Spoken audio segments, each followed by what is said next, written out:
The first Deputy Speaker of Parliament, Mr. Joe Osei, has directed that all members who held placards with the inscription "Bloody Widow" on Tuesday face the Privileges Committee. This was after leadership of the minority refused to apologize for their action.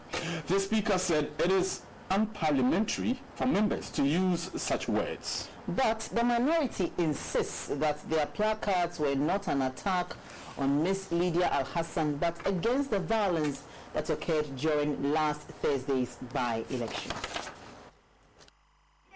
The debate began after the first Deputy Majority Chief Whip, Mr. Matthew Nyindam, condemned the minority for using the words "bloody widow" to describe a colleague member of Parliament, Miss Lydia Seyram Alhassan.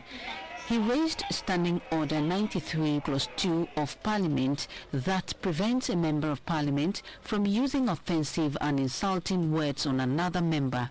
According to the member, it is not just an attack on the MP, but an attack on all women and widows in Ghana. But the minority said the order cannot apply since she was not yet an MP at the time. That person to whom it was directed was not a member of Parliament. The second leg of the Standing Order is to protect members of Parliament. You could have said anything about the election, but to call her a bloody woman is unacceptable under any circumstance. What is happening in Ayawaso?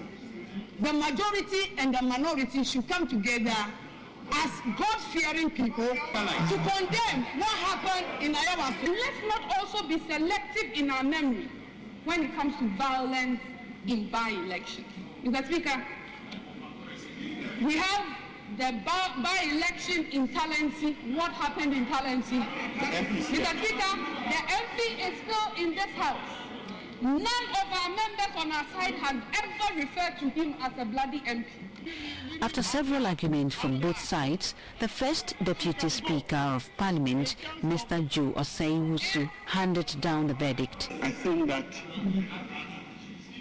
it is proper that I ask that the leadership of the minority, on behalf of the minority, apologize to the lady, Honorable Lydia Seyram.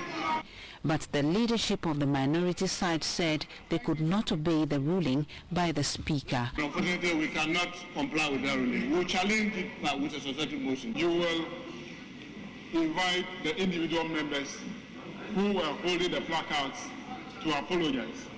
The banter escalated, making the Speaker to eventually ask the Member of Parliament for Tamale North, Mr. Alassane Suhuyini, to walk out. I'm not member for Tamale North. Can they leave the house? This is my challenge so that they leave the house.